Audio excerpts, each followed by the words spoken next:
একটা বোতাম, শুধু চাপ দিলেই প্যারাশুটটা খুলে যেত, জীবনটা হয়তো বেঁচে যেত, ফিরতে পারতেন পরিবারের কাছে। কিন্তু ফ্লাইট লেফটেন্যান্ট তৌকির তা করেননি, কারণ তিনি শুধু নিজের প্রাণ নিয়ে ভাবেননি, ভেবেছিলেন নিচে থাকা মানুষদের কথা।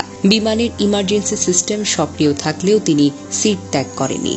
শেষ মুহূর্ত পর্যন্ত চেষ্টা করে গেছেন বিধ্বস্ত হওয়ার আগেই ফাঁকা জায়গায় নিয়ে যেতে। তিনি জানতেন তার এই যুদ্ধ বিমান যদি কোনো জনবহুল এলাকায় পড়ে আরো অনেক প্রাণ যাবে। এই সাহসিকতা, এই আত্মত্যাগ কোনো শব্দে সম্পূর্ণ বর্ণনা করা যায় না। তৌকিরের যে বিমানটি বিধ্বস্ত হয়েছে সেটি ছিল বেশ পুরনো F-7BGI, একটি যুদ্ধ বিমান যার স্থান আধুনিক যুগে আর নেই। তবুও এই বাতিল বিমান দিয়ে চলছিল প্রশিক্ষণ, কারণ দুর্নীতি আজও উড়ে বেড়ায় বাংলাদেশের আকাশে, আর সেই দুর্নীতির বোঝা বয় আমাদের মতো সন্তানেরা। তৌকির আকাশে মারা যাননি, তিনি মরে গিয়েছিলেন বহু আগে।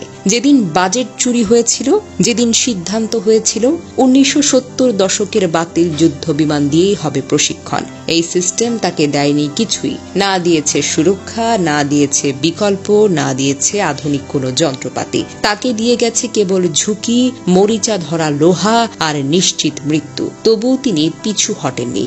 দেশ, দায়িত্ব আর মানুষ, এসবের কাছে নিজের প্রাণকেও তুচ্ছ মনে করেছিলেন। উত্তরার আকাশে ফ্লাইট লেফটেন্যান্ট তৌকির একা মারা যাননি।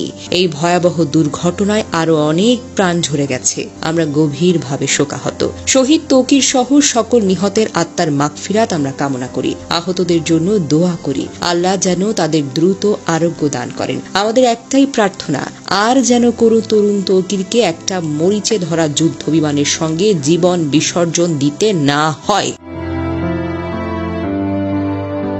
দুর্ঘটনার খবর ছড়িয়ে পড়লে বিকেল থেকে রাজশাহী নগরীর উপশহরের 3 নম্বর সেক্টরের আশ্রয় নামের ভাড়া বাড়িতে স্থানীয় বাসিন্দা ও স্বজনদের ভিড় করতে দেখা যায়। বাড়ির মালিক আতিকুল ইসলাম বলেন, ফ্লাইট লেফটেন্যান্ট তৌকির ইসলামের মা বাবা ও বোন জামাই ঢাকার উদ্দেশ্যে রওনা হওয়ার আগে তার মৃত্যুর খবর জানতেন না। পরিবারের সদস্যরা জানতেন সাগর জীবিত ও চিকিৎসাধীন রয়েছেন। তৌকির ইসলামের বড় চাচা মতিউর রহমান বলেন, ঢাকায় রওনা হওয়ার আগে তৌকিরের বাবা মাকে নিহতের খবর জানানো হয়নি। গত বছর তৌকির ইসলাম বিয়ে করেছেন। চলতি বছরের ফেব্রুয়ারি মাসে বিয়ের আনুষ্ঠানিকতা সম্পন্ন করেন। তার স্ত্রী ঢাকার ব্র্যাক ইউনিভার্সিটির একজন শিক্ষক। প্রসঙ্গত, সোমবার দুপুর 1টার পর রাজধানীর উত্তরার দুর্ঘটনায় পরে বাংলাদেশের বিমান বাহিনীর একটি প্রশিক্ষণ বিমান।